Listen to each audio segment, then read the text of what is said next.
Boa noite, turma. Hoje, completando a semana da overdose do processo, a gente está terminando com a terceira aula de processo civil. E antes de começar o tema especificamente aqui, eu quero pedir desculpa por duas coisas. A primeira coisa foi que na aula passada, quando eu estava falando de competência, eu pensei alto e acabei falando uma besteira ali. Quando eu falei dos juizados especiais da Fazenda Pública e dos juizados especiais federais, que tem uma regrinha que fala que é de competência absoluta e que seria desnecessário por conta do próprio juizado levar em conta a pessoa, que já seria um critério de competência absoluta, isso aí, na verdade, eu pensei alto e falei bobagem. Por quê? A competência pode ser da pessoa, mas pode ser da vara comum. E a competência dos juizados vai levar em conta o valor da causa. Então essa vai ser uma competência absoluta, ainda que pelo valor da causa. Queria corrigir isso então. E a segunda desculpa que eu queria pedir é porque na terça-feira veio o professor assistente da aula, e eu espero que não tenha causado prejuízo para vocês. Brincadeira, que o cara usou meus slides e eu estou sabendo troco. Vamos começar então, pessoal, da onde a gente tinha parado na outra aula, que a gente estava falando do quarto instituto fundamental, que é um processo, e a gente tinha começado já a falar dos pressupostos processuais. A gente falou dos pressupostos de existência, não foi isso? A crítica que poderia existir sobre os pressupostos de existência. Começamos falando dos pressupostos de validade também, e a gente ia começar a analisar os pressupostos de validade um por um, e foi aí que a gente parou a aula. Então vamos começar falando dos pressupostos de validade. A gente vai começar elencando aqueles que são chamados de pressupostos de validade positivos. Positivos porque, para que o processo tenha validade, há a necessidade de que esses pressupostos estejam presentes. Eles vão se contrapor àqueles que são chamados negativos, porque nesses negativos, para que o processo seja válido, é necessária a ausência deles. Vamos começar então. Esse material vocês já têm, como o Felipe falou, está colocado no site, dá uma olhada lá. O primeiro é o juízo competente e imparcial. Aqui é importante a gente falar que a presença do juízo, ou seja, a jurisdição, na verdade um pressuposto de existência, como a gente tinha tratado. Aqui é o segundo passo. Uma vez estando presente a jurisdição, que o juiz seja competente e imparcial. É uma qualificação, então, dessa presença da jurisdição dentro do processo. O Marcos Vinícius e o Gonçalves, ele trata aqui, me chama a atenção, que tanto a incompetência quanto a imparcialidade podem ser mais graves ou menos graves, dependendo do vício específico que se trate cada uma. O que eu quero dizer com isso? Que a incompetência pode ser tanto relativa quanto absoluta, e a imparcialidade pode dar aso tanto ao vício de suspeição quanto ao vício de impedimento. E a diferença de gravidade e das consequências, tanto da incompetência relativa para a incompetência absoluta, quanto da suspeição para o impedimento. Então, o que a gente pode perceber aqui, e como está no material, a incompetência relativa é prorrogável. Sendo prorrogável, ela não vai ensejar aquela nulidade do procedimento, como a gente tinha visto, mesmo nas decisões de competência absoluta hoje, não serão necessariamente também consideradas inválidas, vão depender daquele juízo do magistrado competente sobre manter a eficácia das decisões ou não. Mas a diferença básica entre uma e outra é que na incompetência absoluta vai poder ser reconhecida de ofício a qualquer tempo, e também é uma das causas de ação rescisória. Se o juízo for absolutamente incompetente e eventualmente houver um trânsito em julgado, for levado a cabo esse processo, essa é uma causa que pode dar ensejo à ação rescisória. Com as imparcialidades, a mesma coisa. A suspeição é menos grave e o impedimento é mais grave. O impedimento também é uma causa que pode dar aso a esse serviço de fundamentação. Lembrando que a fundamentação da rescisória é vinculada, servir de fundamentação para a ação rescisória. Então, em suma, eu vou ler aqui como fiz no material, que está resumido e fica pronto. Qual é a lauda aqui? Deixa eu ver aqui, página 8. Em suma, então, é necessário que o juiz não seja absolutamente incompetente e nem impedido.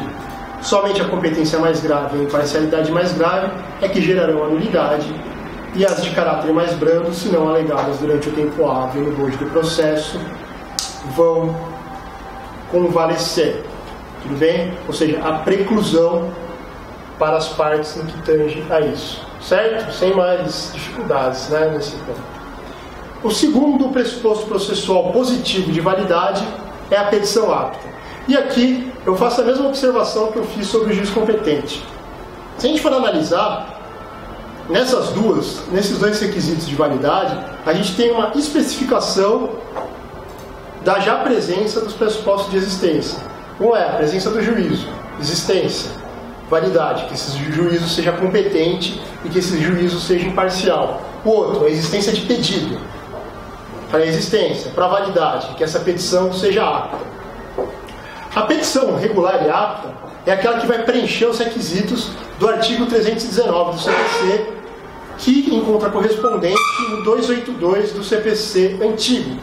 E essa não faz parte da minha matéria, quem vai dar isso ao Felipe quando ele for tratar de procedimento, mas existem alguns incisos do artigo 319 que são novos em relação ao artigo 282 do Código Antigo. Assim, mas é coisa que, lendo e comparando uma simples leitura, a gente consegue já perceber.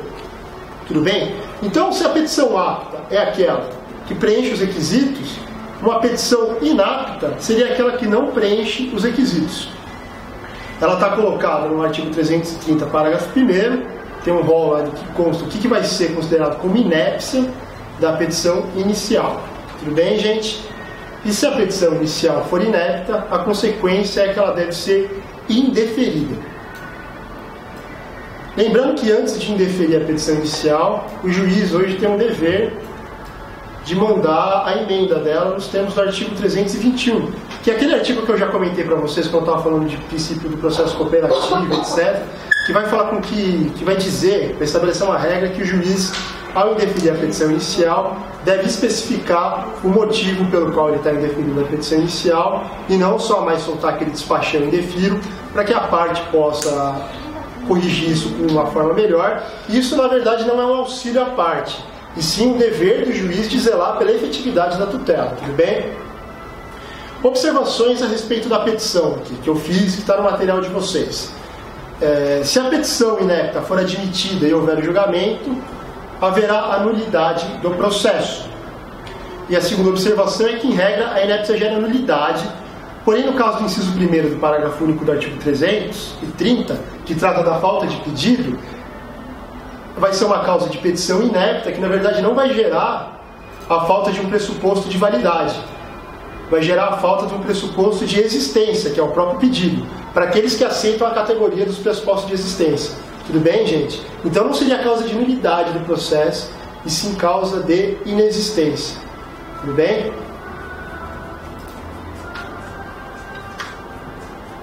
Próximo, tá muito rápido, tá legal?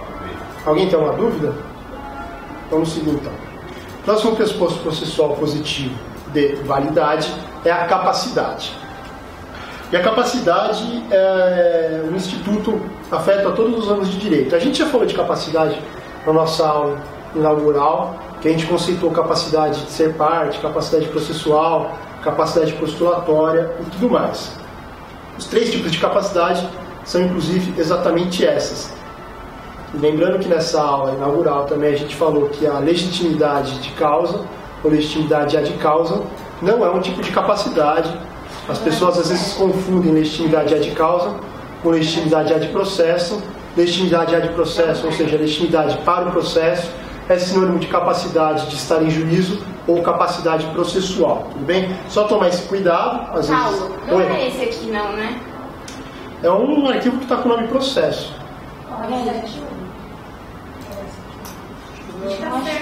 Depois do pressuposto positivo. Mas tá certo que é só seguir adiante, mais pra frente.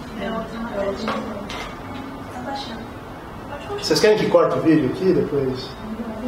Não, vamos seguir então. Deu um problema aqui, pessoal. O professor não é muito afeto à tecnologia. Os caras estão tendo que se virar, mas dá para acompanhar. Então vamos lá, capacidade de ser parte. O que é, então? É aquela correlata à capacidade de exercício no direito civil, que é a capacidade de praticar por si os atos processuais. Tudo bem, gente? Não os atos postulatórios. Os atos postulatórios vão necessitar daquela capacidade que é chamada capacidade postulatória. Tudo bem? Isso aí a gente lembra, né?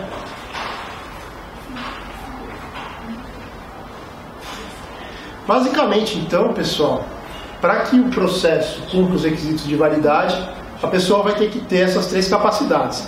Capacidade de ser parte, capacidade processual e, se ela não tiver, per si, a capacidade postulatória, essa capacidade vai ter que ser integrada por um advogado.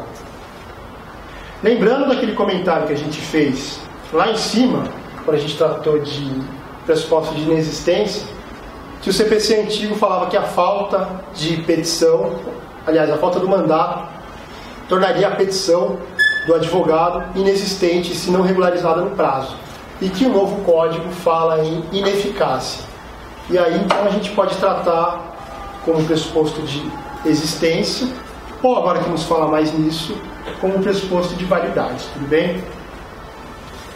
Como a gente falou também, a capacidade postulatória normalmente é atribuída a advogados, membros do MP, defensores públicos, mas excepcionalmente a lei autoriza essa capacidade, também chamada de ius postulandi, para as próprias partes, como é o caso dos juizados especiais cíveis, até 20 salários mínimos, a Justiça do Trabalho e alguns outros casos.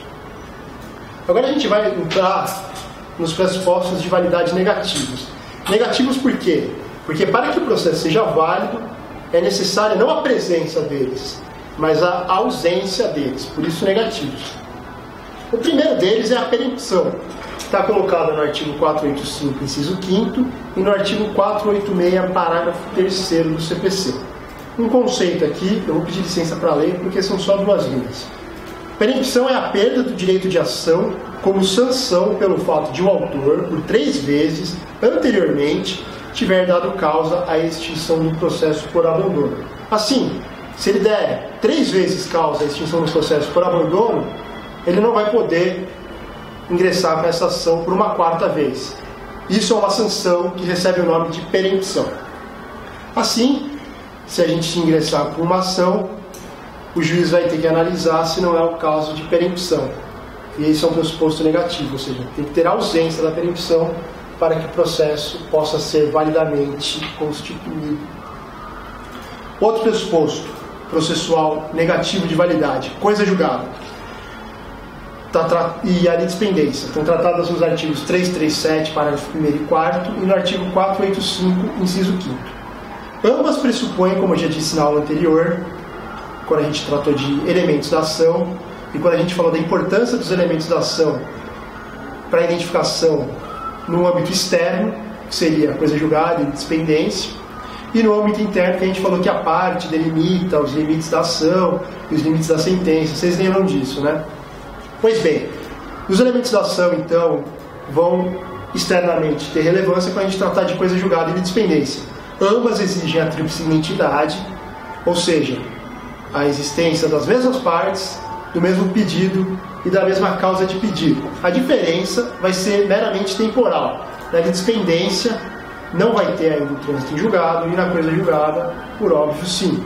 Importante ressaltar aqui, o que eu já tinha falado para vocês anteriormente, é que tanto a coisa julgada quanto a litispendência, elas não necessitam de um outro processo com tríplice identidade para que exista.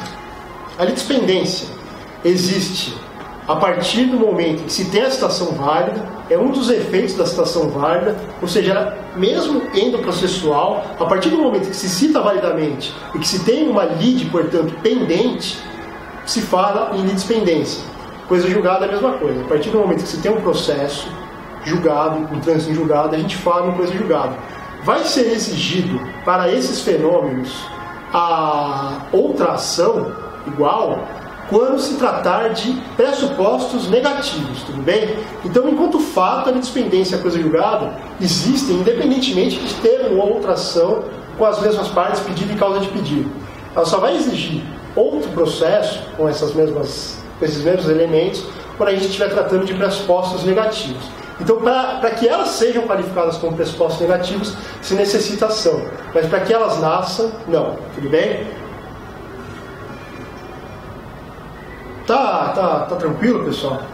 Estou falando um pouquinho mais rápido hoje, mas é para dar tempo de a gente acabar a matéria. O terceiro pressuposto negativo que eu coloquei aqui para a gente é a convenção de arbitragem. Está colocado no artigo 301, parágrafo 5º e 6º, no artigo 485, inciso 7º. Convenção de arbitragem, como a gente já tinha dito quando a gente falou de jurisdição, que a gente falou de jurisdição arbitral ou de arbitragem, só para aqueles que não entendem que arbitragem é jurisdição, é um termo genérico do qual são espécies o compromisso arbitral e a cláusula compromissória.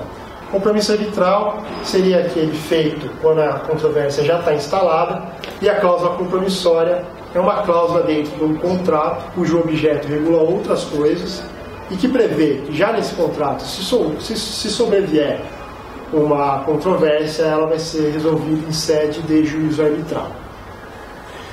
O que diz o inciso 7º do artigo 485? Diz que o juiz não decidirá o mérito se acolher a alegação da existência de convenção de arbitragem ou quando o juízo arbitral reconhecer a sua incompetência.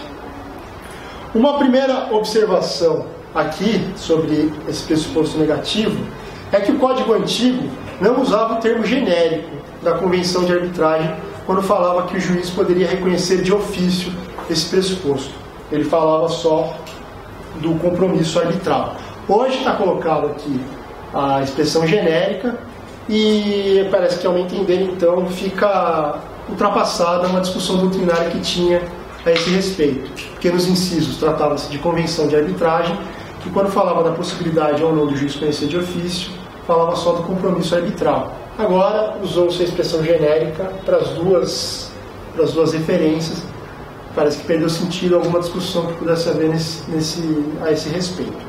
A segunda observação é o parágrafo 6º do artigo 337 do novo CPC, que não encontra correspondente no CPC antigo e diz que a ausência de alegação de convenção da arbitragem como preliminar de contestação implica a aceitação à jurisdição estatal e a renúncia ao juízo arbitral. Ou seja, é um pressuposto processual que tem preclusão caso não alegado, ou seja, não vai gerar uma nulidade. Isso vai de encontro com aquela primeira observação que eu fiz quando a gente estava falando dos pressupostos processuais, que nem todos os pressupostos processuais, caso não presentes, e no caso negativo aqui, caso presentes, vão gerar necessariamente a extinção do processo.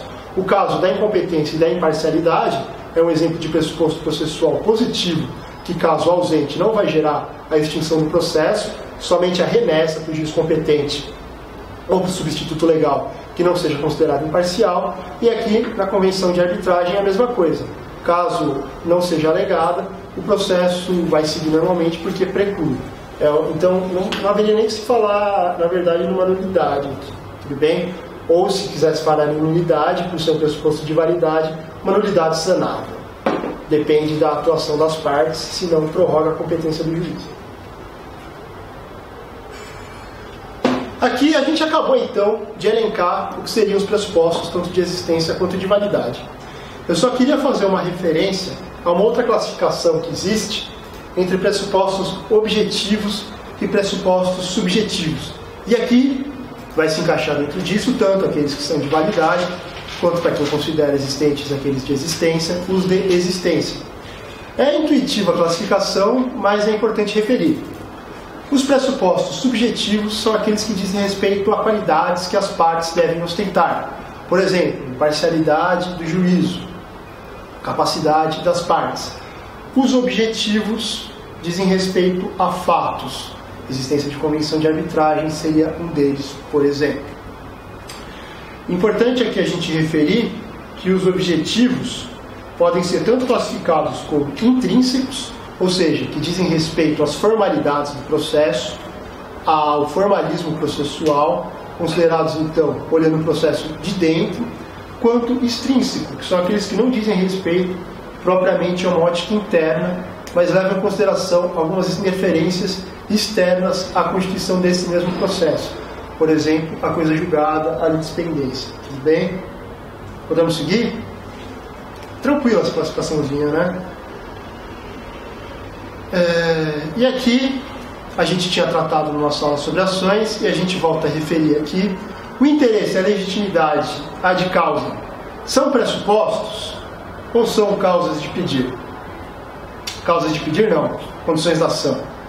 Aqui a gente vai entrar naquela discussão de novo. Se for considerado que não existem mais as categorias autônomas da condição da ação e que todo juízo vai ser de admissibilidade ou de mérito, isso aqui, tanto o interesse quanto a legitimidade, por não serem juízos de mérito e sim juízos de admissibilidade, estariam sobre um guarda-chuva dos pressupostos processuais, que é genérico ali para tudo aquilo que for considerado um juízo de admissibilidade. O Didier é um dos que defende essa posição. Para ele, então, o interesse de agir seria um pressuposto processual de validade objetivo, extrínseco, positivo, fato que deve existir para que a instalação do processo se dê validamente, e a legitimidade para a causa seria um pressuposto processual de validade subjetiva. Tudo bem? Tranquilo, né? Ou não? Sim. E aqui, como eu falei, no comecinho dessa matéria, que foi o final da aula passada, os pressupostos processuais e o elenco deles, aquilo que se considera, é uma classificação doutrinária. A lei não traz isso. Quais são as únicas passagens em que a lei fala, se refere a pressupostos processuais? É o artigo 485, inciso 4º e parágrafo 3º desse mesmo artigo, que vai falar, na verdade, de pressupostos para a constituição e validade do processo, não exatamente em pressupostos processuais, e o artigo 139, inciso 9º, que fala dos poderes e dos deveres do juiz. Esse sim, novidade, que não encontra correspondência no Código Antigo, e esse sim falando um vocábulo exatamente pressupostos processuais. Vamos analisar eles, vamos ver o que eles falam. O artigo 139, inciso 9, que trata dos poderes, vai falar o seguinte: o caput vai falar: o juiz dirigirá o processo conforme as disposições desse Código, incumbindo-lhe, inciso 9, determinar o suprimento de pressupostos processuais e o saneamento de outros vícios processuais.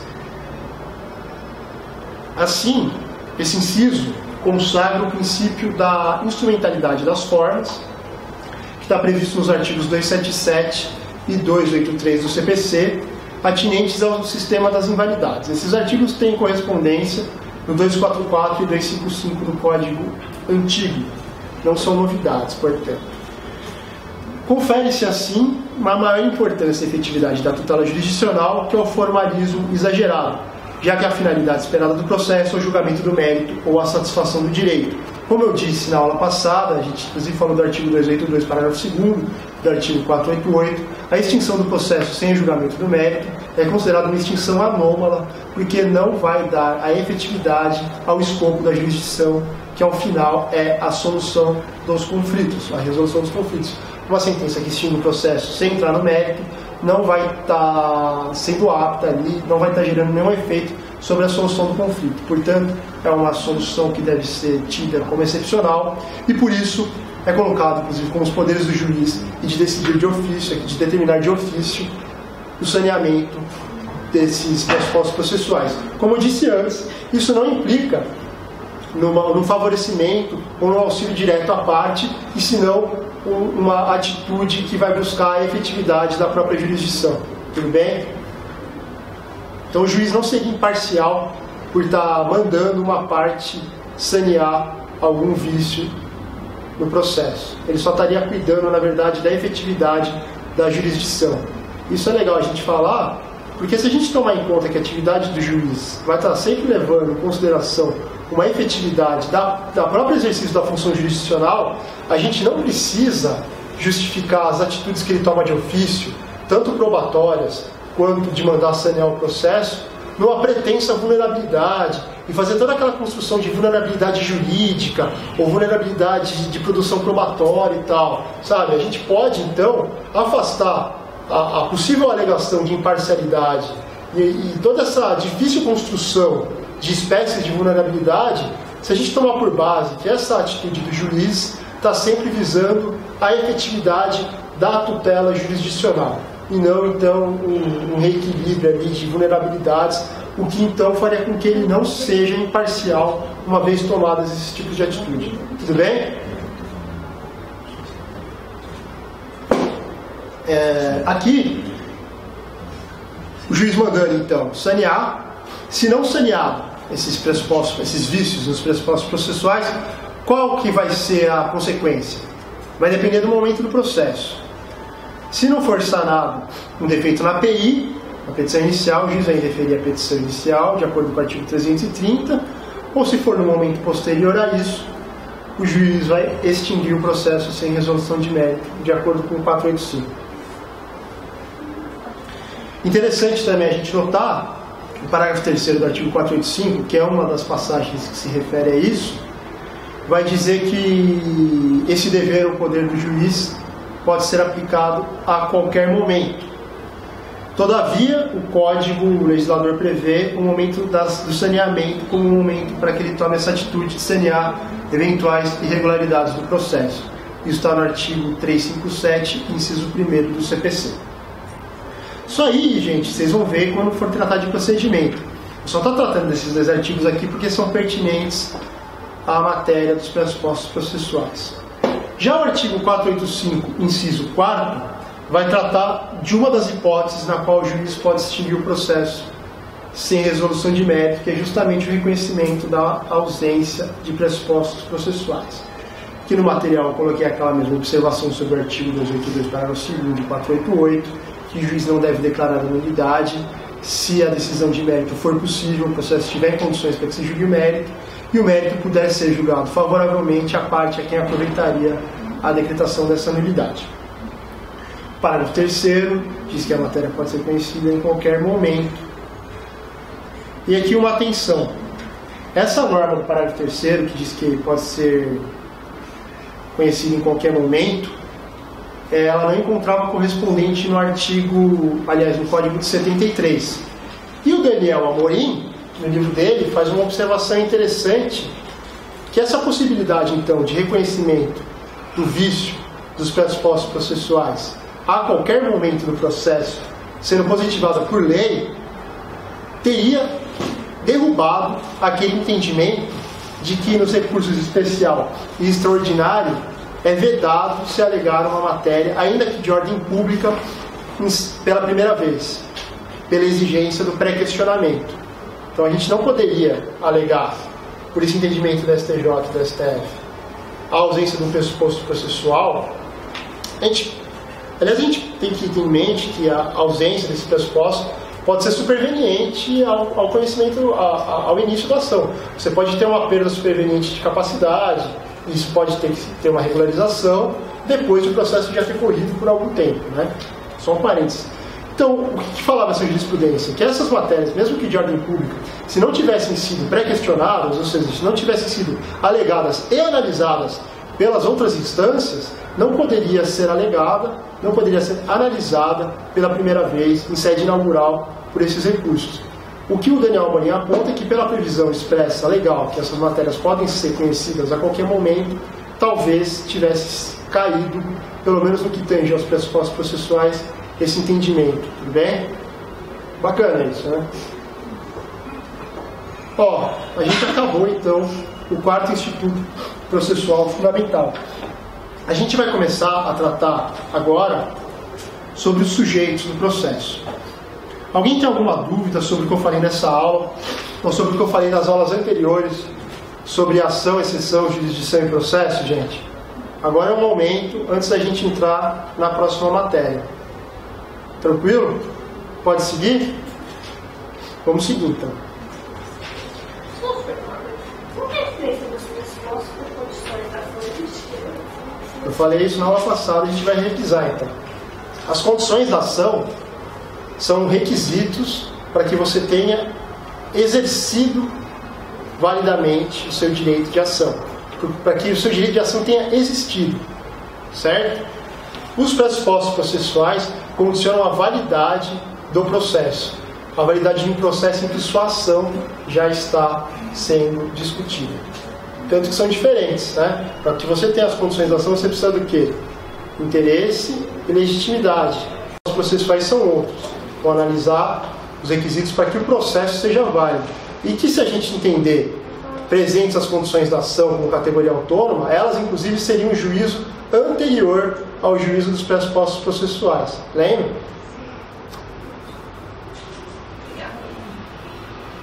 Então, resumindo, condições da ação condicionam a existência do direito de ação e pressupostos processuais condicionam a existência do processo ou a validade do processo. Tudo bem? Entendeu mesmo? Sujeitos do processo, então. Alguém tem mais alguma dúvida antes da gente entrar nessa matéria? Talvez eu consiga acabar os sujeitos do processo hoje, então, porque são só 8:10. Vamos lá. Sujeitos do processo.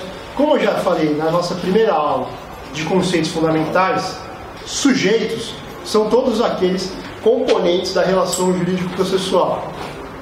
Tanto as partes, são sujeitos parciais, quanto os sujeitos imparciais. Todos aqueles que praticarem atos ou que assumirem situações jurídicas, processuais, dentro de um processo, são então sujeitos processuais. A gente percebe que é um conceito que abrange muita gente. As partes propriamente ditas, os terceiros intervenientes, o juiz, os auxiliares da justiça, como os intérpretes, etc., Ministério Público, acho que eu já falei, e assim por diante, tudo bem? Vamos lá então. A gente vai começar tratando daquele capítulo do Código de Processo Civil, dos artigos 70 ao 112, que fala das partes dos procuradores. A gente vai trazer então, primeiramente, um conceito de partes, conceito do professor Dinamarca. As partes seriam, então, os sujeitos do contraditório instituído perante o juiz ou os sujeitos interessados no processo, em oposição ao juiz, que é um sujeito desinteressado. Tudo bem? A condição, aliás, de parte adquire-se pela simples inserção no processo, seja mediante a propositura da demanda, seja pela citação, seja pela intervenção, no caso das intervenções de terceiros, e etc. Essa condição não tem dependência alguma com a legitimidade de causa, como a gente já tinha falado na primeira aula. Uma coisa é você ser parte, outra coisa é você ser parte legítima. Tudo bem, pessoal? Então, o conceito puro de parte seria esse. Assim, partes na demanda são diferentes de partes no processo. Parte na demanda são aquelas partes, ou são aqueles sujeitos que pedem ou aqueles em face de quem é pedido alguma coisa. Partes do processo são todos aqueles que praticam atos processuais com parcialidade. Então, essa é um gênero, parte do processo, é um gênero do qual parte na demanda é espécie. Qual que seria um exemplo? Um exemplo eu coloquei no nosso material de alguém que é parte no processo, ou seja, pratica atos sem ser parte na demanda. O assistente, aquele que é o denunciado ali, isso também seria outro exemplo. Vamos falar de capacidade processual, então. Capacidade processual, também conhecida de capacidade de estar em juízo ou legitimidade ad processo. Como eu disse, a gente tinha falado na nossa primeira aula, falamos hoje de novo, existem 3 capacidades no processo civil. Capacidade de ser parte, que é aquela aptidão genérica para figurar numa relação jurídico-processual, se relaciona com a capacidade de direito no processo civil. Capacidade de estar em juízo, que se relaciona com a capacidade de exercício. E a capacidade postulatória, que é aquela capacidade especial exigida para a prática de atos postulatórios, atos em que se pede ou atos em que se defende. Tudo bem? O conceito é esse. Como eu disse, relaciona-se com a capacidade de exercício do direito civil, é encarado então como um especial tipo de capacidade de exercício. Especial porque é exigida para a prática dos atos processuais. Aqui uma observaçãozinha em relação à capacidade de estar em juízo ou capacidade processual.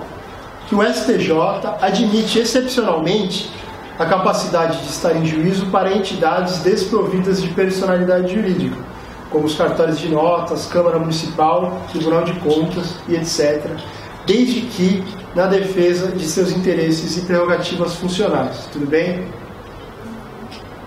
Porque, de regra, quem é que vai representar a Câmara Municipal, por exemplo, ou a Assembleia Legislativa, se você sofreu algum dano ali? O Estado, né? Então, quem representa o Estado da Procuradoria seria a Procuradoria. Mas agora, se eles precisam defender as prerrogativas funcionais deles, normalmente contra o Estado, seria uma situação um pouco esquizofrênica, né? Então, para a defesa das suas próprias prerrogativas e interesses institucionais, o STJ admite essa capacidade de estar em juízo. Alguns chamam isso de capacidade judiciária, para esses órgãos que não têm a capacidade de ser parte, porque não tem personalidade jurídica.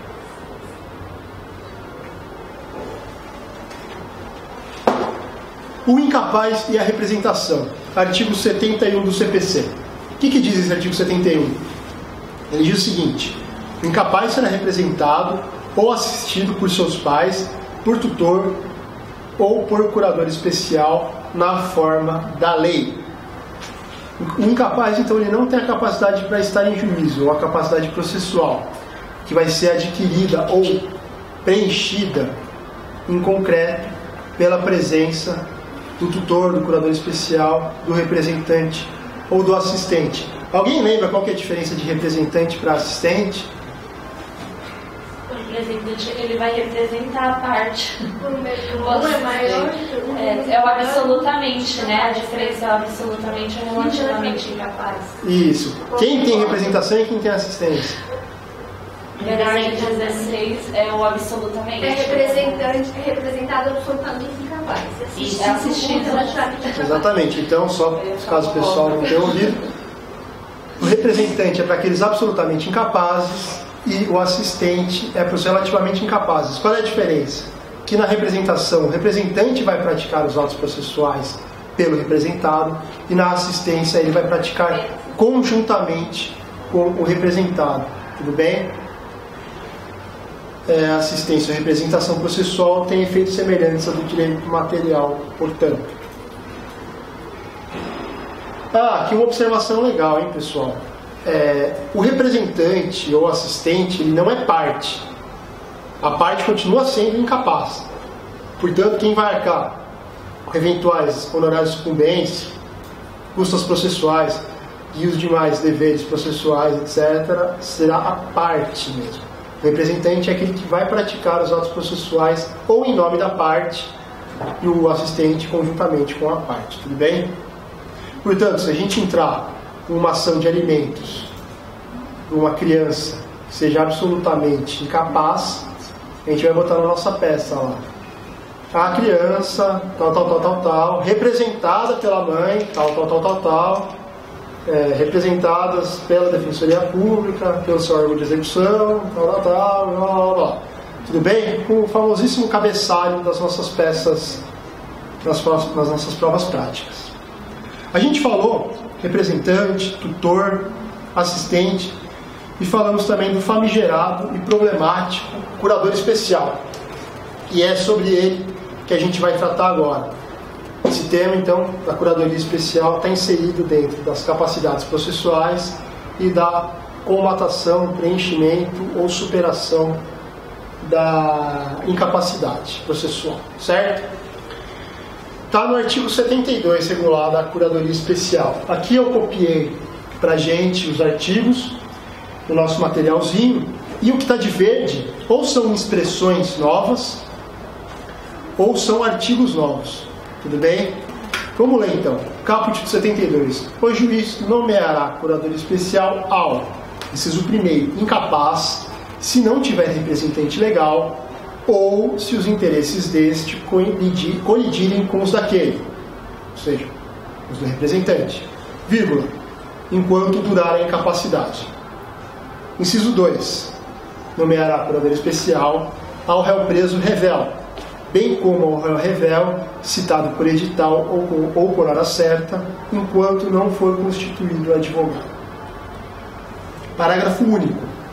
A curatela especial será exercida pela Defensoria Pública nos termos da lei. E aqui a grande relevância da gente estudar esse tema para as provas dos concursos de defensoria.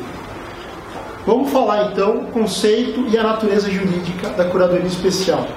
Curador especial é alguém que atua em um processo para o qual foi nomeado, enquanto não houver a nomeação de um representante definitivo, para que se integre a capacidade processual.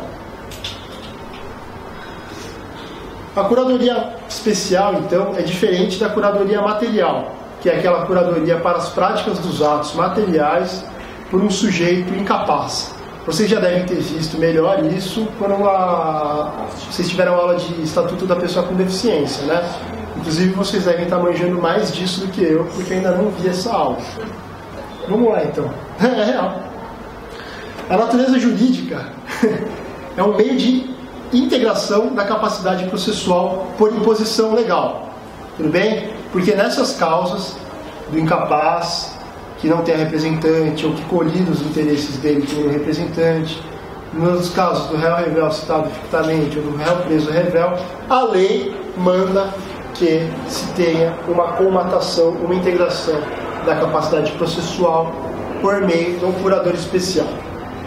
A falta de curador especial, então, nos casos em que a lei exige, vai gerar nulidade do procedimento desde a incidência da causa que a reclama.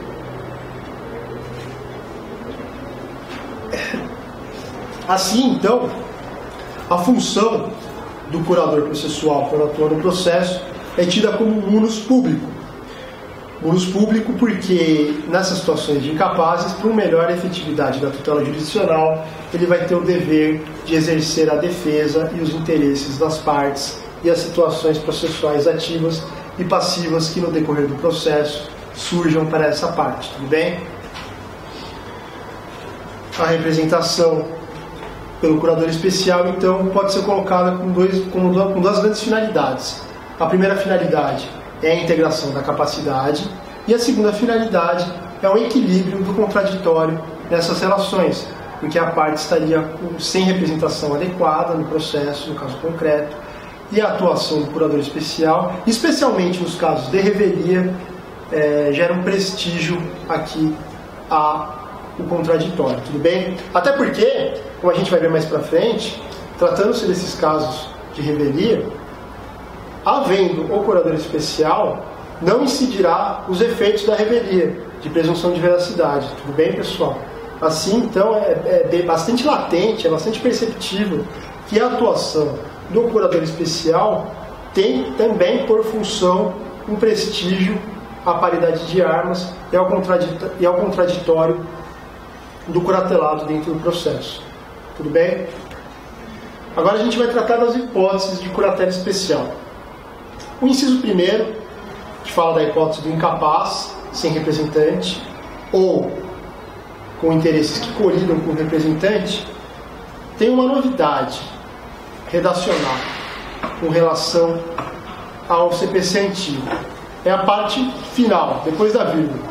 Ele fala que essa curatela especial vai durar enquanto durar a incapacidade. Tudo bem? Então, a curatela especial é temporal. Se essa incapacidade, aliás, for relativa à causa de idade, né? Se ela for uma daquelas algum outro tipo de incapacidade, que não seja uma situação transitória, então a gente pode considerar que a curatela especial, dentro do processo pelo menos, não vai ser limitada temporalmente. Porque, analisada de fora, a curadoria especial vai sempre ser limitada temporalmente, porque ela é estabelecida sempre para um processo em que se esteja discutindo e que incida uma das duas causas ali. Diferente da curadoria material, que é para a prática dos atos em geral da vida das pessoas. Tudo bem? Vamos tratar então do inciso primeiro, que é a hipótese exatamente do menor. A primeira coisa que eu queria falar sobre isso é que a existência de curador especial nesses processos em que figura incapaz não vai excluir a necessidade da intervenção do Ministério Público para essas causas. Uma coisa é uma coisa, outra coisa é outra coisa. Porque o Ministério Público não vai atuar como representante da parte, e sim vai atuar como um fiscal da lei, porque nas partes em que atua incapaz, por serem os interesses incapazes, interesses indisponíveis, existe um fundamento, um respaldo à atuação do Ministério Público, levando em consideração as próprias funções institucionais dele. Tudo bem? Se houver incapazes dos dois polos, nessa situação do inciso 1º, vai ser também nomeado curador especial para ambos. Era isso que a gente tinha que falar sobre o inciso 1º, e não gera tantas dificuldades assim, é tranquilo. Inciso 2º vai falar do réu preso, revel, e essa exigência da revelia do réu preso não tem correspondência com o Código Antigo. O Código Antigo falava só do réu preso, hoje fala-se do réu preso revel. Então há uma novidade e uma maior exigência do que existia no Código Antigo. E fala também do citado fictamente que seja revel. A justificativa nesse caso do inciso 2º da presença ou da interferência do curador especial é a ausência física do réu. E pelo fato, aqui especificamente nos casos de citação ficta, aliada à ausência física do réu, a incerteza de que a citação tenha cumprido com a sua finalidade, que é a finalidade de integração e de ciência do réu no processo. As citações fictas presumem essa ciência, mas exatamente por se tratar de uma presunção, não há certeza. E nesses casos o legislador achou por bem nomear um curador especial para que se pudesse ter uma efetividade no contraditório, mesmo diante dessa presunção de ciência do réu sobre o processo. Eu já falei da inovação do réu preso. Aqui as observações que eu fiz a respeito desse inciso 2º. A presença do curador especial afasta os efeitos da revelia da presunção de verdade. Assim, o curador especial estará autorizado a formular defesa genérica. Isso é uma previsão expressa do artigo 341, parágrafo único do CPC, não lhe sendo atribuído, então, o ônus da impugnação especificada. Tudo bem? Essa regra tem todo sentido, já que o curador especial, nos casos de réu revel citado fictamente, não vai ter contato com o réu. Observação 2. Se o réu comparecer, a presença do curador especial se torna desnecessária, porque o próprio inciso 2º, ali no finzinho, vai falar que essa curadoria especial vai durar até que se tenha a constituição de advogado nos autos. Terceira observação. A atuação do curador especial não sana defeito da citação. Uma coisa é a citação, outra coisa é a curadoria especial. Tudo bem, pessoal? Nos casos, observação 4, do artigo 2º, constituindo advogado, cessa a curadoria especial. Nesses casos, mais do que a integração da capacidade, o curador especial exerce um papel de advogado de defesa, pois tais pessoas são capazes. O réu preso, revel, e os réus citados fictamente, revéis, não têm um vício de capacidade processual, a princípio, como tem o incapaz.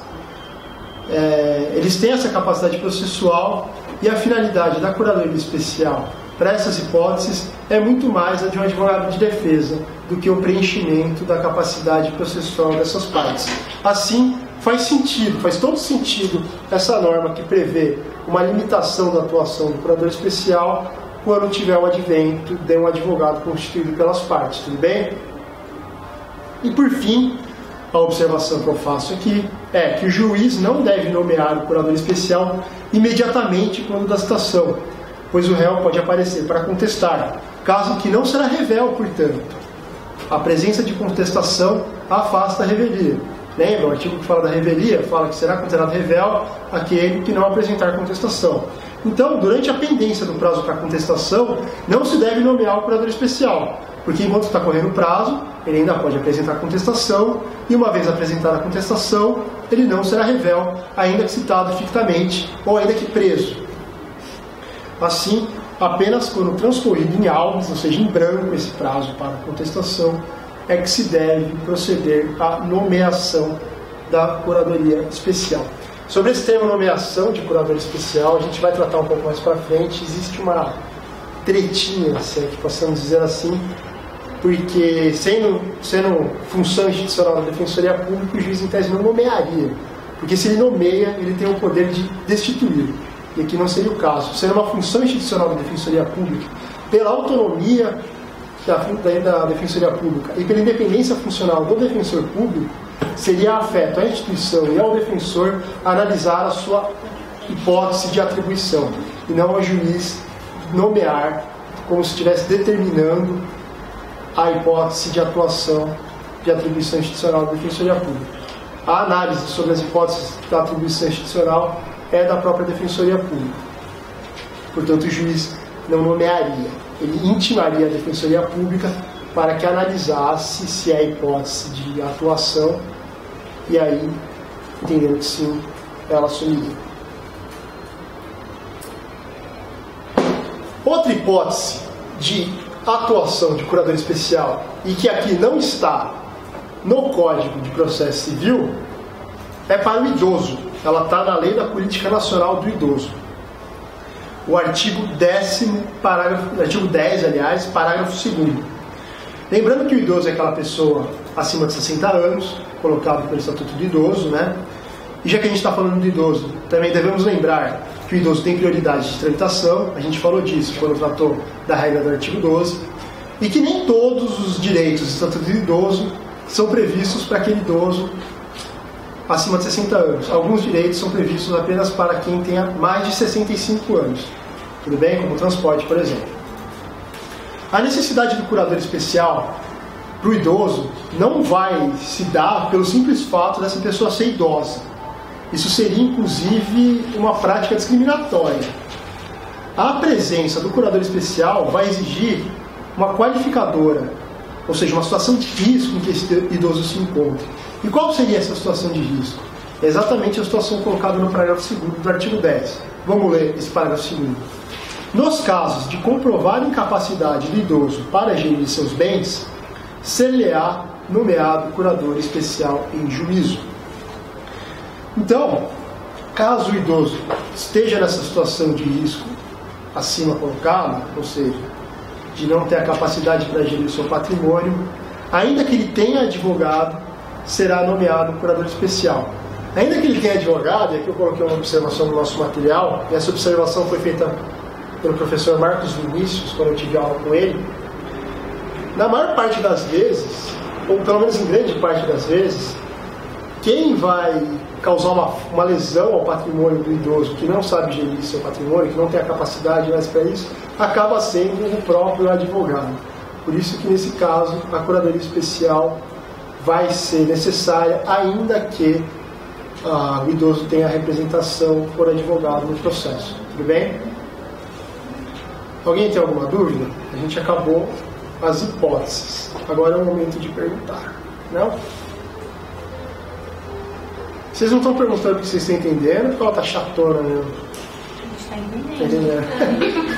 Porque hoje está bem conceitual, né? Isso não tem muito. Não tem muito, né? Eu gostava mais daquelas aulas mais teóricas, né? Do que esse tema mais lento de ler.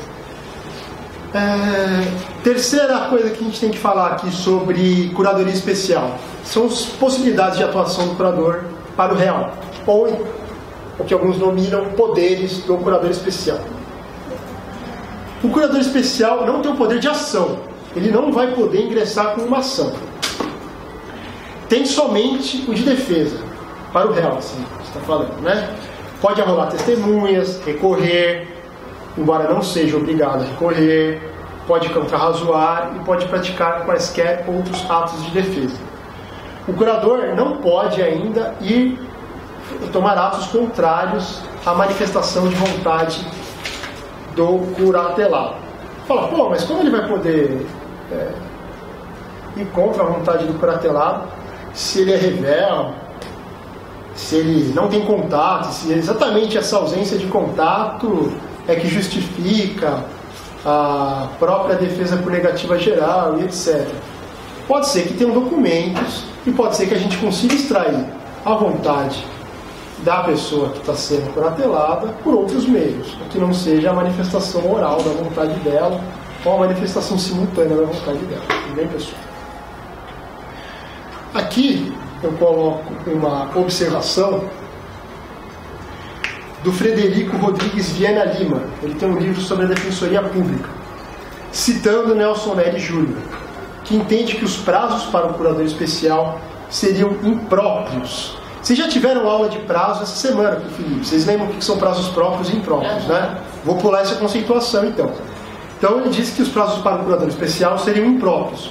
Isso porque ele é instituído no escopo de proteger interesses do curatelado e a sua função é obrigatória no processo, sob pena de nulidade. Lembra que eu falei que no processo que haja necessidade da interferência do curador especial, caso ela não seja feita, haveria nulidade. Desse modo, então, trata-se de uma defesa necessária. E sendo uma defesa necessária, o prazo não seria preclusivo, não seria peremptório. Ainda que transcorresse o prazo de 15 dias para contestar, haveria ainda assim a necessidade de contestação. Por isso se diz que esse prazo seria impróprio. Tudo bem? Semelhante com o que acontece, por exemplo, no processo penal, em que a defesa é obrigatória também. Observações aqui sobre os poderes do curador especial. O curador especial contestará em nome do réu, depois de transcorrido um prazo que originalmente tinha para contestar. Por observação que a gente acabou de falar. Se está correndo o prazo, a gente não sabe se ele vai ser revel, e se ele não for revel, não é caso de atuação do curador especial. Trata-se de um dever, uma obrigação. Trata-se, inclusive, para alguns, da única obrigação que o curador especial tem no processo: contestar, defender-se. A curadoria especial é uma hipótese em que é admitida a contestação por negativa geral, como a gente falou, e está previsto no artigo 341, parágrafo único. Isso aí não é novidade não, tá bom, pessoal? Isso aí já tinha no Código Antigo uma correspondência.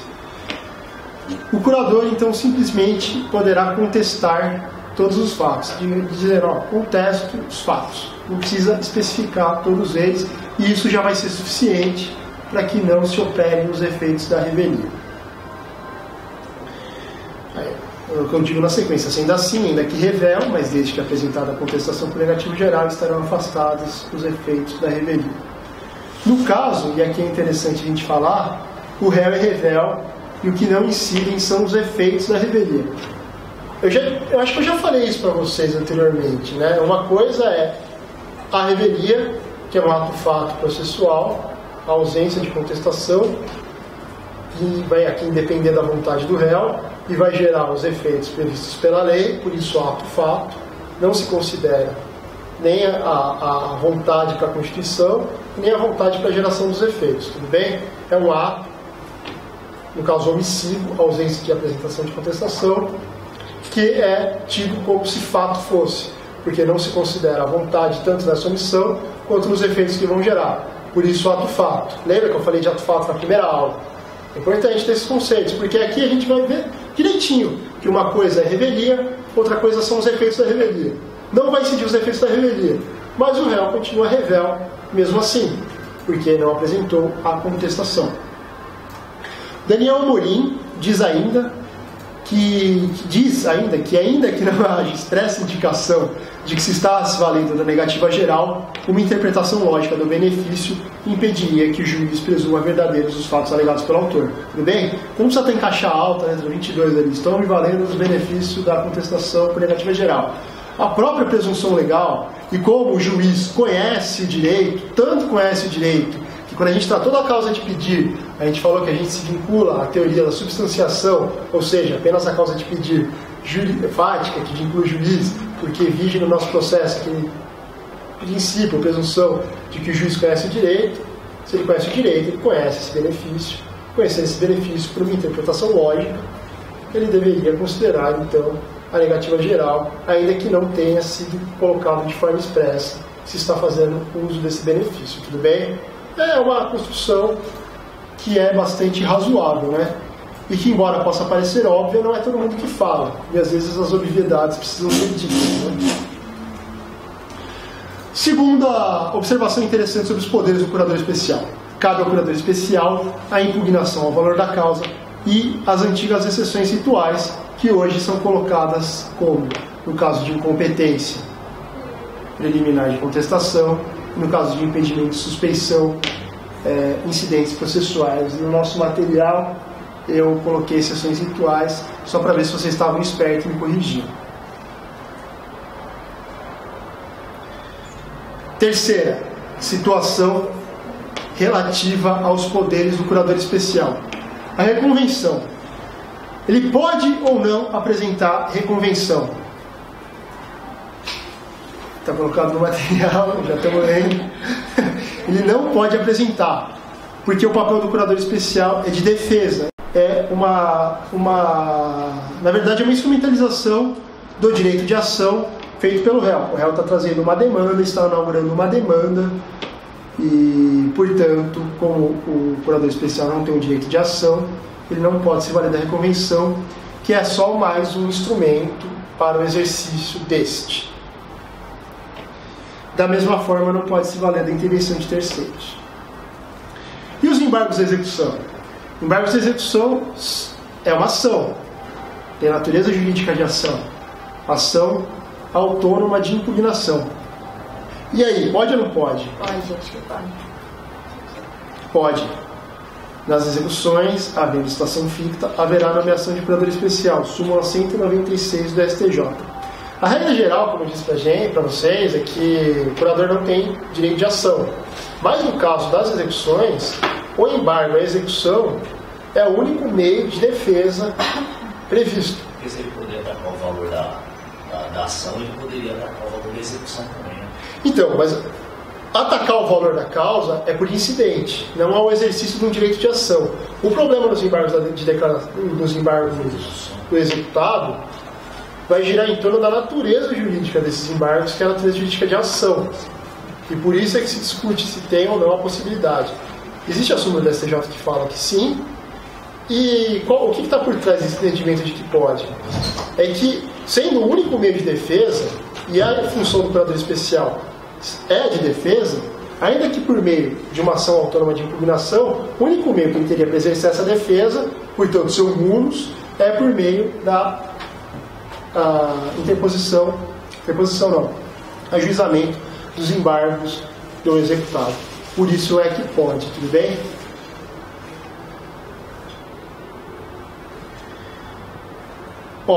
Uma observação interessante. Entende-se, porém, que não cabem os embargos de execução por negativa geral, devendo o curador especial possuir elementos para embargar a ação.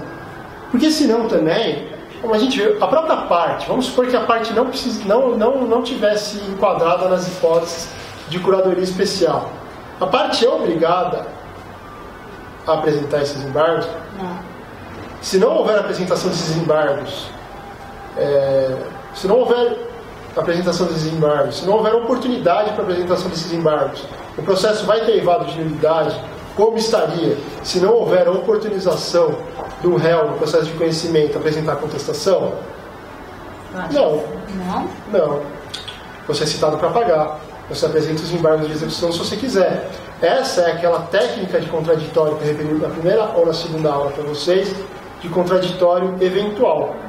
Se é eventual para o próprio autor, seria um abuso do direito de ação se por negativa geral o curador especial metesse um embargão lá por negativa geral, né? Vocês concordam ou não? Por isso é que se entende que ele tem que ter elementos para embargar essa ação. O que vai ser muito difícil na prática, né? Convenhamos aqui. Mas ele pode impugnar o valor também, já é uma matéria. Então, mas é o que eu acabei de falar. Impugnação é o valor da causa, você está falando, ou é o valor da O execução? valor apresentado. O exercício na execução. Não, sim, mas Se atualizado está, entendeu? Não, sim, mas ele vai ter que ter elementos para isso, né? Você não vai poder impugnar do nada. Você está impugnando com base no quê? Não, estou falando nos índices de atualização, então. É uma matéria. Sim, justamente. Sim, índice de atualização, sim. Função institucional da Defensoria Pública.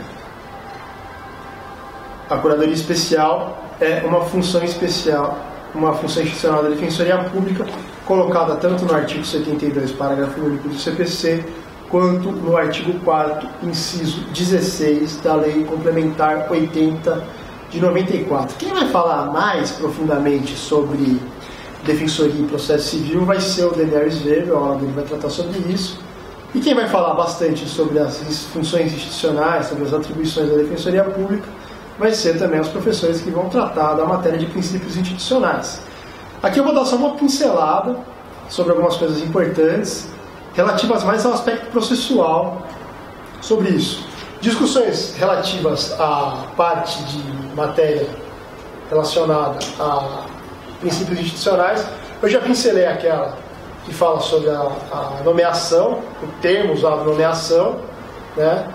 E uma outra discussãozinha aí, que é mais teórica também, é que na Constituição está colocado que a lei, que a espécie legislativa que vai tratar sobre a Defensoria Pública, que vai traçar normas gerais, portanto atribuições judicionais da Defensoria Pública, deve ser lei complementar.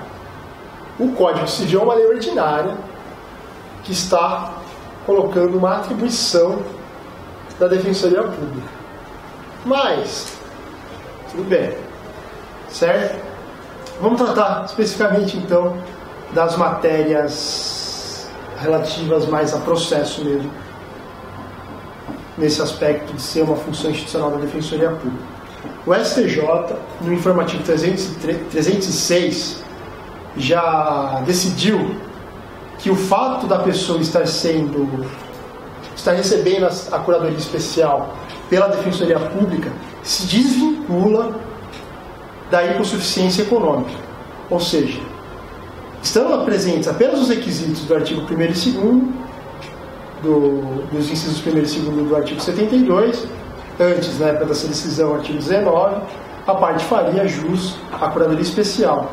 E a curadoria especial é exercida pela Defensoria Pública, independentemente da análise de hipossuficiência econômica. Por isso, a simples designação de curadoria especial não vai implicar um raciocínio aqui de dependência com o benefício da justiça gratuita, com a gratuidade da justiça, tudo bem? Então, o fato de você ter a seu favor um curador especial não significa que você não vai pagar as custas do processo, nem honorários, etc. Tudo bem? Tranquilo, né? Vocês sabem aquela coisinha lá, a diferença de justiça gratuita para assistência judiciária para assistência jurídica, né? Coisas diferentes. Eu estou entrando lá, vou entrar na matéria de outro cara de novo. Mas é basicamente o seguinte: assistência jurídica é uma expressão maior, assistência judiciária menor, e assistência e benefício da justiça gratuita é um círculo que vai pegar uma parte, mas não seria concêntrico. Alguns colocam como sim, mas o objetivo é outro. O que seria justiça gratuita? É a isenção das custas e dos honorários para a parte que não tem dinheiro, apenas para arcar com elas sem o prejuízo do seu sustento. A assistência judiciária é a gratuidade de um advogado, um representante processual, para que essa parte atue em juízo. E assistência jurídica é um advogado, ou no caso defensor público, né, uma assistência jurídica mesmo, tanto no processo quanto extraprocessualmente. Então, aconselhamento jurídico para fazer contratos, para fazer acordos extrajudiciais, que agora está bastante em voga no nosso ordenamento. Seria, por exemplo, uma atuação da defensoria que é de assistência jurídica extraprocessual, quando o defensor público lavra o acordo de alimentos, por exemplo, com as partes, que inclusive é considerado como título executivo extrajudicial e tudo mais. Então, são conceitos que dizem respeito a coisas diferentes. Benefício da justiça gratuita, assistência judiciária e assistência jurídica. E aqui o informativo do STJ, se a gente parar para pensar, trabalha também com esses conceitos. O fato de você receber a assistência do curador especial não significa que necessariamente você precise do benefício da justiça gratuita, ainda que essa assistência da curadoria especial seja feita pela Defensoria Pública, que de regra atende aqueles que são hipossuficientes financeiros e que de regra teriam o benefício da justiça gratuita. Mesma coisa para a Defensoria. É possível que a parte não tenha dinheiro para contratar um advogado, mas possa arcar com as custas do processo. Então também, o simples fato de ser assistido pela Defensoria Pública não vai gerar um juízo de o necessário deferimento do benefício da justiça gratuita também. Uma coisa é uma coisa, outra coisa é outra coisa, como diria o filósofo e poeta, tudo bem? Segunda observação, para fechar aqui as questões processuais relativas à atribuição institucional da Defensoria Pública enquanto curador especial, é que pela atividade do curador especial há honorários. E é uma atribuição da Defensoria Pública executar e receber os honorários devidos a ela, que serão revertidos ao fundo de aparelhamento da instituição e à qualificação profissional dos seus membros. Tudo bem? Tranquilo, né? Capacidade processual das pessoas casadas em união estável. A gente ainda não venceu o tema das incapacidades processuais. Dentro do tema partes e procuradores, dentro do tema de partes. O outro tema relativo, então, à capacidade processual são as hipóteses ali, as peculiaridades que abrangem ali, que dizem respeito às pessoas casadas e em união estável. Esse tema está tratado nos artigos 73 e 74 do CPC. Para ganhar um pouquinho de tempo, pessoal, vocês estão vendo o artigo aí, o pessoal de casa vai ter acesso ao material, eu vou avançar sem ler o artigo, tudo bem? O que eu botei de vermelho são algumas alterações de redação e o que eu botei de verde são novidades. Vamos lá então. Os direitos reais, os direitos reais, que é o que fala aqui, eu vou ler o artigo, vai, para a gente entender melhor. Precisa ler mesmo. Artigo 73, vamos ler lá. Tá? O cônjuge necessitará do consentimento do outro para propor ação que verse sobre direito real imobiliário, salvo quando casado sob o regime de separação absoluta de bens. Parágrafo 1º.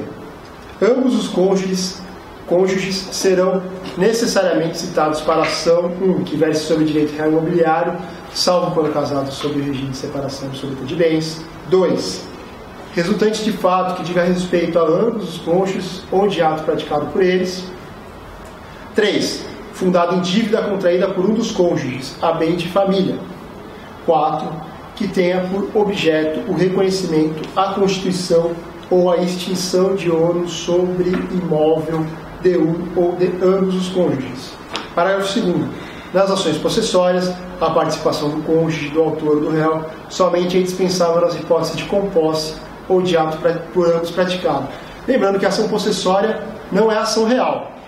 Por isso, inclusive, a previsão expressa quando a gente estava tratando de competência, num parágrafo, sobre a competência absoluta territorial, também nos casos de ações possessórias imobiliárias. Lembra disso? Se fosse ação real, não precisaria desse parágrafo falando. Parágrafo 3º, novidade. Aplica-se o disposto nesse artigo à união estável provada nos autos. Artigo 74. O consentimento previsto no artigo 73 pode ser suprido judicialmente quando for negado por um dos cônjuges sem justo motivo ou quando lhe seja impossível concedê-lo. Parágrafo único do artigo 74. A falta de consentimento, quando necessário e não suprido pelo juiz, invalida o processo. Agora sim, então, depois de lidos os artigos, vamos para os comentários. O caput fala e o inciso 1º do parágrafo 1º do artigo 73 fala de ação real imobiliária. Os direitos reais estão elencados taxativamente no artigo 1215 do Código Civil. Taxativa, mas não exaustivamente. Beleza, gente? Qual que é a diferença do rol taxativo para o rol exaustivo?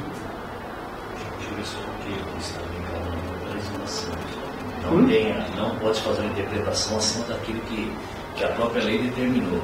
No exemplificativo, não. Não. Diferença de rol taxativo para exaustivo. Exaustivo? Eu acho que isso aqui Seriam outros artigos. Isso. Taxativo significa que somente as hipóteses previstas em lei é que podem ser consideradas como tal qualificado. Exaustivo significa que, além das hipóteses previstas na lei, somente aquelas previstas naquele rol. Então, o artigo 1215 do Código Civil é taxativo, porque só são direitos reais aquilo que é colocado em lei. Mas ele não é exaustivo, porque nem tudo aqui, nem só aquilo que está colocado ali é direito real. Exemplo, direito real de superfície que é colocado no Estatuto da Cidade, que é o direito de superfície para imóveis urbanos. O do Código Civil é somente para imóveis rurais. Tudo bem? Como eu disse, eu vou dar bastante exemplo de direitos reais, porque eu vou dar aula de direitos reais. E aqui até parece que eu manjo pra caramba, de vários ramos e tal. Eu gosto. O consentimento aqui tratado é para o cônjuge que propõe a demanda que verse sobre direito real imobiliário sem a necessidade de presença do outro. Tudo bem, gente? É para que se então supra ou integre a capacidade processual dele. Se os dois entrarem juntos em litisconsórcio, é óbvio que já vai ter havido esse consentimento. Observação. Nesse caso, o cônjuge que consente com a propositura da ação será um terceiro. Por que ele será um terceiro? Porque é diferente parte processual de parte no direito material. Vocês lembram que eu falei disso? Ele vai ser uma parte do direito substancial, se o direito real for em condomínio. Mas ele não vai ser parte processual. E aquele que não é parte no processo é terceiro. Tudo bem? Conceito negativo de terceiro. A parte final do caput traz uma novidade em relação ao CPC de 73. Exclui a necessidade da outorga conjugal para os casamentos cujo regime de separação de bens total seja aquele eleito. Agora, o Código de Processo Civil está em consonância com o artigo 1647, inciso 2º do Código Civil. Ali trata da prática dos atos também que precisam da outorga do cônjuge, e lá há essa exceção também.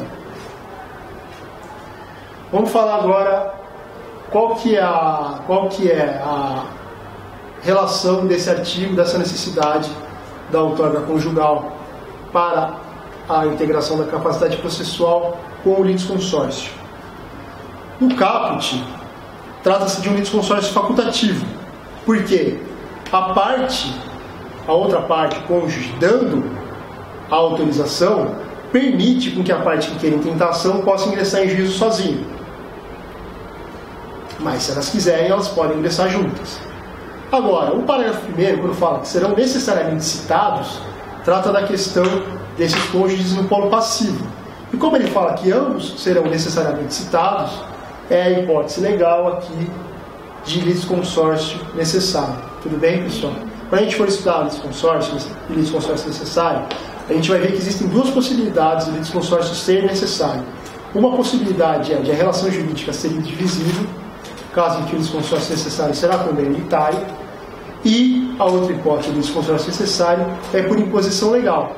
E aqui é um caso, litisconsórcio necessário por imposição legal. Então, se a gente for tratar desse artigo aqui da capacidade das pessoas casadas, a gente vê que no parágrafo 1º, com relação demandantes a um litisconsórcio facultativo e com relação demandadas a um litisconsórcio necessário por imposição legal.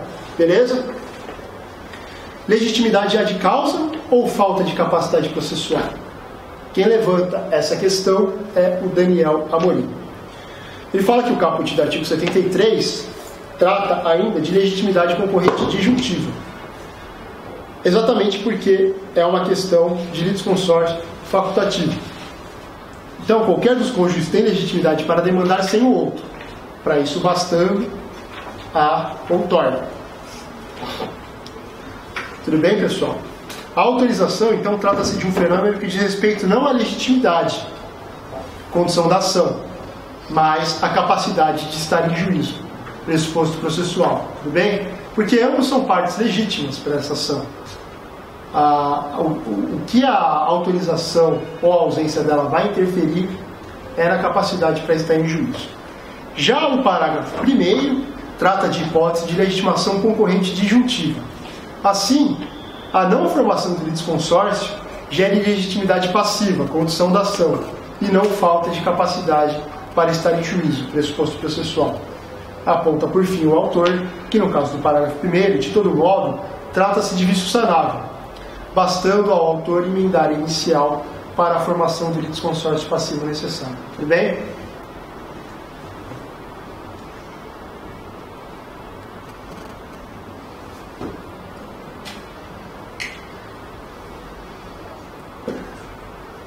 Ações possessórias. Não houve alteração sequer redacional com relação ao artigo 73. A regra continua a ser o litisconsórcio facultativo entre os cônjuges, salvo nas hipóteses de composse ou de ato praticado por ambos, caso de que eles precisarão integrar conjuntamente o polo do processo. Beleza? A união estável é uma regra nova em relação ao CPC de 73, a previsão expressa. Contudo, e aqui como aponta o Amorim, há a exigência da comprovação dos autos. Essa comprovação vai ter que ser documental. Não vai se exigir, aliás, não vai ser permitido que se instaure um incidente dentro do processo que se discute outra coisa, para que se comprove a união estável como uma situação de fato, como a gente vai ver mais para frente, né? Então, ainda que se admita, deveria-se ter uma prova documental da união estável. Aqui, lembrando que, por ser uma situação de fato, só uma observação, a presença ou não de um contrato de união estável não vai implicar necessariamente na existência dessa união estável ou não. Porque o que constitui ela é uma situação de fato e não um contrato. Tudo bem? O contrato é um indício forte, é uma prova forte, mas não é um ato de constituição da união estável. Então, mesmo na presença de um contrato de união estável, pode ser que essa união estável de fato não exista. Tudo bem? O artigo 74 fala do suprimento judicial da autorização. Não há inovações substanciais com relação ao artigo 11 do CPC de 73, que tratava desse tema também. Então, para os casos em que outro cônjuge se nega ao consentimento, será possível o ingresso por meio de um procedimento de jurisdição voluntária, com o fito de se suprir esse consentimento pelo juiz. Ou se o processo já estiver rolando, aí o incidente no processo é que vai ser a atitude que o autor vai ter que tomar para o suprimento judicial disso, tudo bem? Aí eu pus uma observação aqui. No primeiro caso, no caso de jurisdição voluntária, caso o juiz negue o suprimento, o fará por meio de sentença, que julga improcedente o pedido.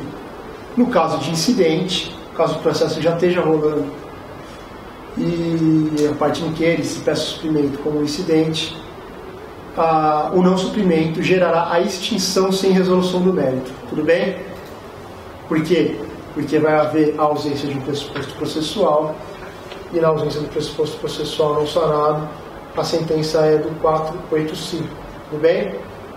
No procedimento de jurisdição voluntária, vai ser uma sentença de mérito, porque o mérito do procedimento é o próprio suprimento do consentimento. Beleza?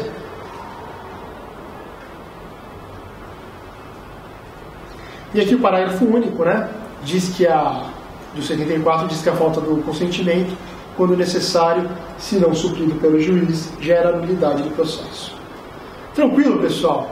Essa questão da capacidade das pessoas casadas. Alguém tem alguma pergunta? Pode seguir? O rol das representações do artigo 75. Sinceramente, aqui é só dar uma lida, porque não tem grandes celeumas com relação a isso. Eu preparei um materialzinho aqui pra gente, né, mas, sinceramente, é um artigo que não traz maiores dificuldades. Se vocês lerem ele em casa, ele é tranquilão. Eu só vou comentar algumas pequenas coisas aqui. Não houve grandes alterações. De novidade é o inciso 4º, que fala das autarquias e fundações. O parágrafo 1º, que traz uma regra sobre espólio. E o parágrafo 4º, que fala da possibilidade de compromisso entre Estados e Distrito Federal. O Amorim chama atenção para a diferença de apresentação e representação, uma diferença colocada pelo Pontes de Miranda. Apresentação é quando não, a gente nunca conceitua uma coisa falando é quando, é uma dica também. Apresentação é a situação no qual a presença de um órgão vai se dar pela própria presença de uma pessoa desse órgão. É dizer, o defensor público vai apresentar a defensoria e não representar a defensoria. Por exemplo, o procurador do Estado, a mesma coisa. Ou seja, a presença dessa pessoa faz presente também a instituição. E não, diferentemente da representação, em que essa pessoa tem uma personalidade jurídica distinta e que a pessoa que vai estar ingressando lá vai apenas lhe representar e não vai estar fazendo com que ela esteja presente por meio da sua presença, tudo bem? Então a apresentação é fazer presente, a representação é representar de fato. De modo que então, somente seriam representação de fato os incisos 5º, 2º, não, os incisos 5º, 7º, 8º e 10º do artigo 75. Eu pus errado aí, depois eu corrijo e mando corrigir para vocês, tá bom? E aí vocês substituem ali no material do curso. Outra observação. A súmula 644 do STF trata da apresentação também. Ela fala o seguinte: ao titular no cargo de procurador de autarquia, não se exige a apresentação de instrumento de mandato para representá-la em juízo. Exatamente porque ele não está representando, ele está fazendo a pessoa jurídica presente pela sua simples presença também.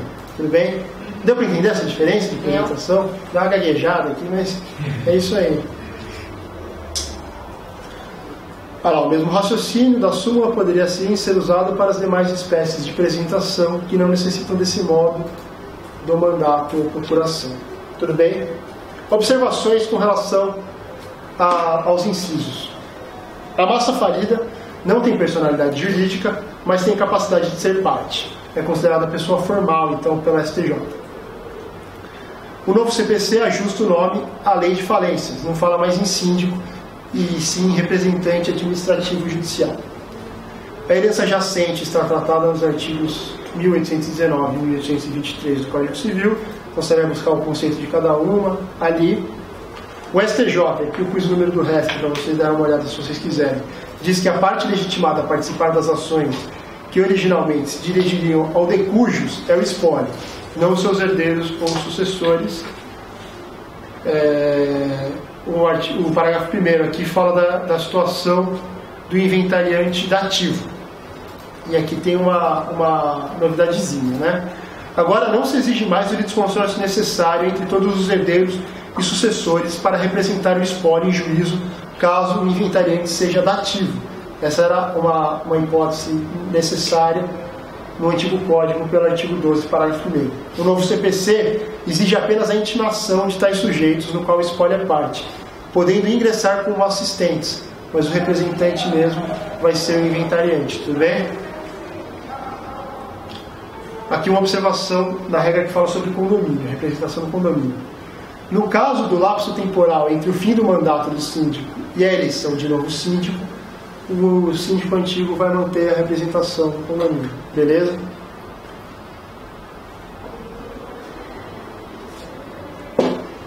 Nove 5.